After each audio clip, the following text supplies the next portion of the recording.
지금 얘기를 들어보면 자동차 산업 자체의 패러다임이 좀 바뀌는 것 같거든요. 근데 자동차는 우리 한국 경제에도 되게 중요한 산업이잖아요. 특히 수출. 그럼요. 지금 반도체하고 자동차가 거의 한국 수출을 견인하고 있는데 이게 어떤 영향을 줄까요? 이게 우리나라에도 상당히 중요한 그 변화일 것 같은데요. 어떤 의미가 있나요? 네. 최근에 현대 기아차가 사상 최대의 실적을 거두고 그리고 이제 수출에서의 비중도 자동차의 비중이 반도체를 그 증가세로 이제 성장률 기준으로 보면은 넘은 한 해를 이번에 보았습니다. 그런데 향후에 소프트웨어 디파인드 비클에 대한 영향이 어떤 영향을 줄 것이냐라고 본다면 이전까지는 주로 자동차의 완성형, 완성도, 그 다음에 디자인, 그 다음에 가격 등이 주로 구매 요인이었다면 전기차가 부각되면서부터는 전기차 자체의 디자인이나 전기차 배터리의 뭐 충전 편의성 등등이 영향을 주고 있습니다. 하지만 장기적으로 볼 때에는 단순히 디바이스로서의 전기차의 성능이나 디자인뿐만 아니라 그 안에서 어떤 서비스를 안정적으로 편리하게 이용할 수 있는지가 자동차의 차별점으로 갈 거라고 보고 있습니다. 그래서 현재 지금 한국 자동차 업계가 확보한 경쟁 우위를 계속 지속적으로 펼쳐나가기 위해서는 소프트웨어 디파인드 비클에 대한 역량을 내재화하고 강력한 차별점의 요소로 차별 경쟁 우위 요소로 활용할 필요가 있고 향후 지속적인 자동차 산업에서의 경쟁 우위를 확보하기 위해서는 소프트웨어 디파인드 비클 역량에 대해서 진지하게 생각하고 이에 대한 역량을 차별화 수준으로 가져가는 것이 굉장히 필요하다고 보고 있습니다. 이게 보통 한 산업이 이렇게 성장하는 과정에서 보통 특정 기업이 주도할 수도 있겠지만 이게 하나의 생태계가 되게 중요하잖아요. 그러니까 자동차 산업이 성장하려면 사실 거기에 해당하는 이제 부품 산업도 성장을 해야 되고요. 그래서 소프트웨어 이게 기반의 이 중심의 자동차 산업이 크려면 이 전장 부품 업체들도 뭔가 변화를 해야 될 것 같고 뭔가 모든 생태계가 큰 변화를 함께 해야 될 것 같은데 한국은 지금 어느 정도 상황인가요? 굉장히 적절한 말씀이십니다. 일단 기본적으로 지금까지도 자동차는 자동차 완성차 제조 업체뿐만 있는 것이 아니라 티어 1, 티어 2, 티어 3에 해당하는 부품 업체도 존재했고요. 네. 그 다음에 최근 들어서는 이제 소프트웨어 디파인드 비클이 더 부각이 되면서 단순히 이제 부품뿐만이 아니라 소프트웨어에 해당하는 에코시스템 자체의 중요성이 굉장히 높아지고 있습니다.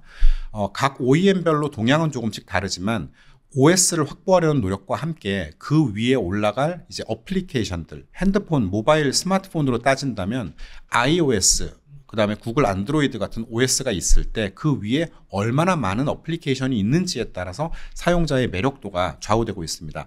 마찬가지로 우리도 여기에 대해서 경쟁 우위를 가질 수 있는 다양한 소프트웨어 개발 에코시스템, 그 다음엔 사용성이 높은 컨텐츠에 대한 에코시스템을 확보하는 것이 굉장히 중요하다고 보고 있습니다. 그거 관련해 가지고 보면은 이제 아까 그 전화기하고 비교를 해주셨잖아요. 그럼 전화기 지금 휴대폰에서 지금 아이폰의 OS 그렇죠? 네. 그 다음에 이제 안드로이드, 구글 OS 이게 이제 장악을 하고 있는데 자동차도 그렇게 될까요? 근데 그 OS를 만든 기업이 한국 기업이 나올 수가 있을까요?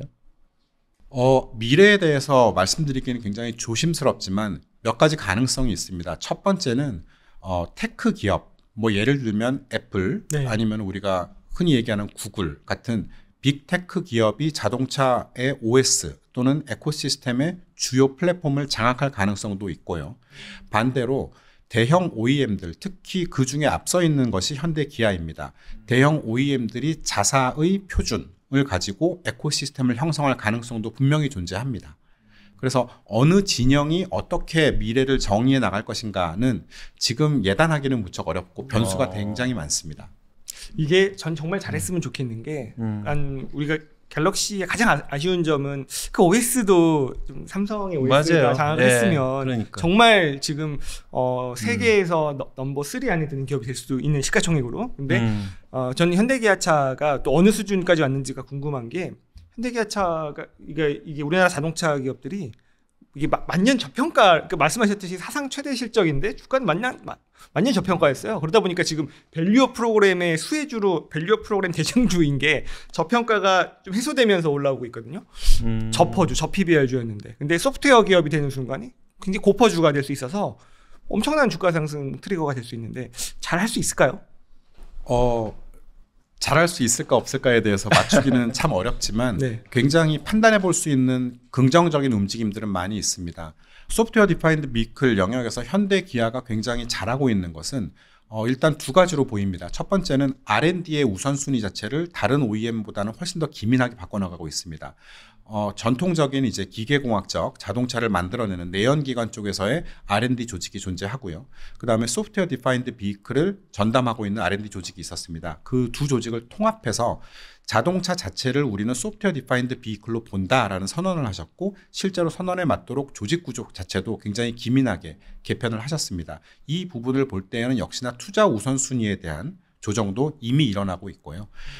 타 OEM 대비 또한 좋은 성과를 보이고 있는 건 OS입니다. 네. OS에 대해서도 아까 안드로이드 얘기를 주셨지만 향후 미래가 어느 쪽이 주도할 수 있을지에 대해서는 예단하기는 어려우나 분명히 중요한 것은 역량을 확보하는 측면입니다. 그래서 현대 기아에선 이미 자사의 표준으로 활용할 수 있는 OS를 개발하고 있고요.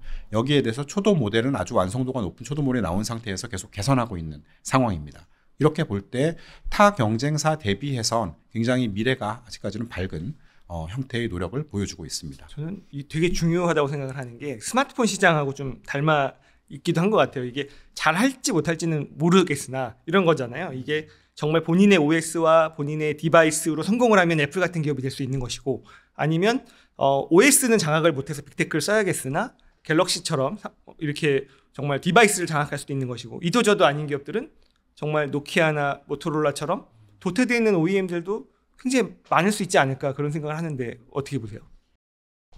현대 기아는 전략적 옵션을 계속 늘려가고 있다고 제가 말씀을 드리겠습니다. 네. 무엇이냐면 미래의 모습에 어떤 특정 모습에 베팅을 하고 그곳으로 이제 모든 것을 다 투자하는 것보다는 변하지 않는 것에 투자를 하고 있습니다. 그건 바로 무엇이냐면 현재의 이 회사의 현재의 체계가 기계공학 중심의 자동차 내연기관 중심의 체계였다가 소프트웨어 중심의 소프트웨어 역량을 가진 회사로 변화해야겠다는 것은 굉장히 명백하고 여기에 대해서 가시적인 투자와 성과를 보이고 있습니다.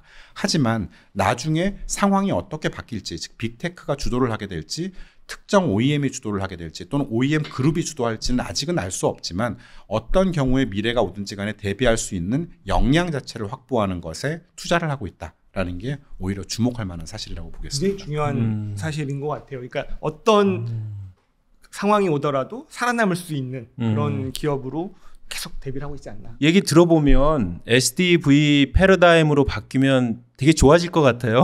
미래는 장밋빛인데 그래도 그렇게 쉬울 것 같지는 않거든요. 뭔가 이게 난관이 적지 않을 것 같은데 어떤 난관이 가장 큰 건가요? 일단 기본적으로는 아까 말씀드린 역량 확보에서 시작을 할 겁니다. 소프트웨어 자체를 개발할 수 있고 관리할 수 있는 역량, 이걸 이제 갖추었을 때 그것만으로 충분하진 않습니다. 예를 들어서 아까 모두에도 나왔던 규제에 대한 대응인데요. 이 규제가 사이버 시큐리티에 해당하는 규제일 수도 있고요. 그 다음엔 소프트웨어 자체의 안정성에 대한 규제일 수도 있고, 그 다음엔 소프트웨어 자체를 가지고 만들어진 데이터를 어떻게 활용할 수 있는지에 대한 다양한 규제들이 이전 자동차 업계가 대응했던 규제와는 성격이 많이 다릅니다. 그래서 이 규제를 한 회사 혼자서 대응할 수는 없을 것이고요. 자동차 산업 전반에서의 공동 대응을 통한 규제의 형성, 그리고 규제 제도의 완비를 위한 노력이 있어야 될 것이고요. 두 번째는 아까 기계 중심의 내연기관의 기계 중심의 회사에서 소프트웨어 중심의 회사로 바뀔 때 단순히 소프트웨어 개발자나 아키텍트를 많이 뽑는다고 되는 것은 아닙니다. 거기에 맞추어서 회사의 문화도 바뀌어야 되고, 그렇죠. 예, 회사의 운영 방식과 조직 구조 자체도 굉장히 많이 혁신을 해야 할 필요가 있습니다. 그리고 마지막으로 또 강조드릴 수 있는 건 효과적인 파트너십 구축입니다. 이전에는 우리가 티어 1, 티어 2, 티어 3의 부품업체 같은 경우에는 이제 서플라이어와 클라이언트 관계였습니다. 하지만 소프트웨어 부분에서는 같이 일하는 상생의 파트너십이 중요하고 서로의 수익 구조, 수익 배분 구조라든지 기술 자체를 공유하고 그다음 활용해가지고 새로운 서비스를 만들어내는 거에 있어서 이전과는 다른 형태, 이전에는 이제 수직적 구조였다면 굉장히 수평적 구조의 파트너십 형성 그리고 그 관리 자체도 굉장히 중요해진다고 볼 수 있습니다. 야, 그러면은 그냥 그 조직 관리, 인사 관리 이런 쪽에서도 큰 변화를 해야 된다는 얘기네요. 네, 그렇습니다. 이게 자동차 업계 종사자분들도 많이 보실 것 같은데 너무나 좋은 그런 좀 꿀팁이나 이런 조언을 해주신 것 같아요. 예, 네. 맞습니다. 이게 이대로만 잘 돼가지고 우리 현대기아차도 그렇고 한국의 자동차 기업들이 새롭게 이렇게 패러다임이 바뀌는 자동차 산업에서 아주 우뚝 섰으면 좋겠습니다. 지금 이게 이제 SDV로 전환을 하려면 이게 이 자체가 사실은 기회로 보일 수도 있지만 또 도전이기도 하고 그렇죠. 그래서 어쨌든 이거를 누구에게나 다 직면한 똑같은 과제인데 이걸 기회로 활용하려면 도대체 어떻게 해야 될지. 지금 말씀드린 기술적인 부분이나 아니면 역량을 확보하는 것들도 있지만 우리가 문화의 변화라고 할 때 가장 큰 게 하나가 있습니다. 언제보다 과거 어느 때보다도 제조업 중심 마인드에서 고객 중심 마인드로의 변화가 여전히 중요한 부분입니다. 이전보다 더욱더 중요한 것은 옛날에도 우린 다 고객 중심으로 변해야 된다고 했습니다. 하지만 그건 옛날에도 했는데. 맞습니다. 자동차 같은 경우에는 아무리 고객 중심으로 한다 하더라도 자동차 기업이 디자인하는 자동차의 결과물 그리고 만들어내는 자동차의 성능과 품질 자체를 보고 그다음에 브랜드력을 보고 고객이 선택하는 것들이 있었다면 이제는 소프트웨어 디파인드 비클이 되면 그 안에서의 많은 컨텐츠와 많은 서비스가 존재를 합니다. 그러면 도대체 고객이 차에서 무엇을 하는지 그리고 고객의 이동 생활 그리고 이동 생활을 넘어서 고객 상호의 전반에서 자동차가 어떻게 포지션돼야 되는지를 찾아내고 고객 자체가 운전자뿐만이 아니라 어떤 경험을 전반적으로 하는지 그 안에서 어떤 역할을 우리가 해드려야 되는지에 대한 고민에서 시작해야 진정한 소프트웨어 디파인드 비클을 이용한 성공이 가능할 것이고요. 그냥 제조업체 기준으로 우리가 공급자 마인드로 계속 접근을 하게 된다면 소프트웨어 디파인드 비클에서는 성공이 그리 쉽지 않을 것으로 보고 있습니다. 너무 전곡과 같은 말씀을 해주신 것 같아요. 그러니까 사람들의 특히 고객들의 라이프 사이클을 다 연구를 해야 되는 거네요. 이거를 타고 가는 동안에 이 사람이 무슨 생각을 하고 또 언제 타고 언제 내리고 어디를 가면 뭐 이런 것들에 대해서 다 연구를 해야 됩니다. 시간대도 다를 거고 네네. 그렇죠. 또 일하는 사람의 직종에 따라서도 다를 수도 있을 것 같고 맞습니다. 또 야근하고 가는 사람들도 있을 거고 되게 다양한 유형이 있을 텐데 그렇죠. 자동차를 타는 사람들 예전에는 뭐 그냥 안전하게만 모시고 가면 됐으니까 큰 그게 없었을 것 같은데 모든 게 다 바뀌어야 된답니다. 네, 우리 자동차 업계에 계신 분들. 그렇다면은 말씀해주신 대로 이게 어쨌든 그런 고객에 대한 연구를 하면서 그런 것들을 반영하다 보면 이게 계속적으로 업데이트를 해야 될 것 같아요. 그럼 원래는 자동차가 몇 년에 한 번씩 모델이 바뀌고 나왔었죠? 보통은 이제 길게는 8년 그리고 짧게는 4, 5년도 존재를 했었습니다만 주로 5년 이상의 개발 주기를 보여왔고요. 변화 주기 사이클을 보여왔었습니다.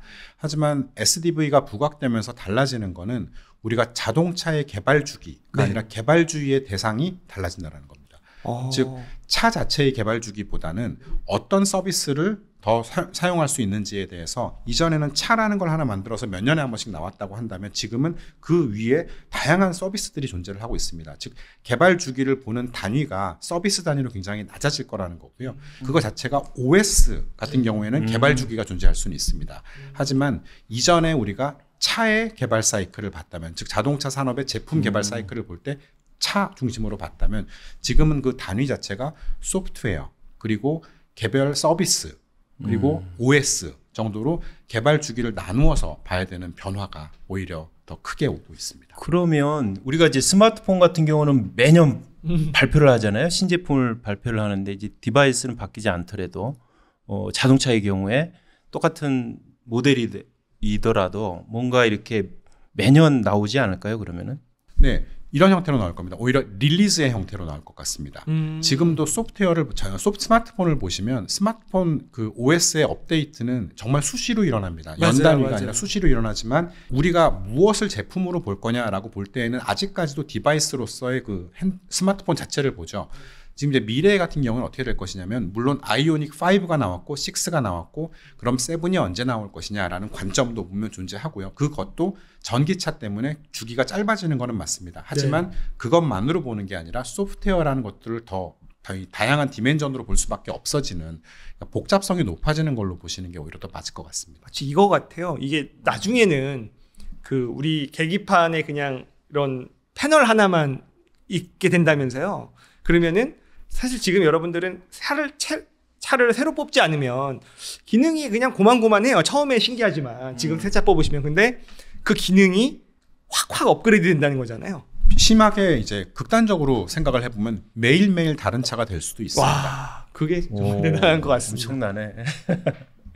그게 네. 정말 다가온 미래라는 거죠. 음. 거기서 잘해야 된다는 거고 음. 또 잘할 것 같습니다. 또 저희 기업들이. 오늘 첫 촬영했는데 아주 좋은 얘기 감사합니다. 그 좋은 얘기 참 많았는데 가장 인상 깊었던 얘기가 뭐예요?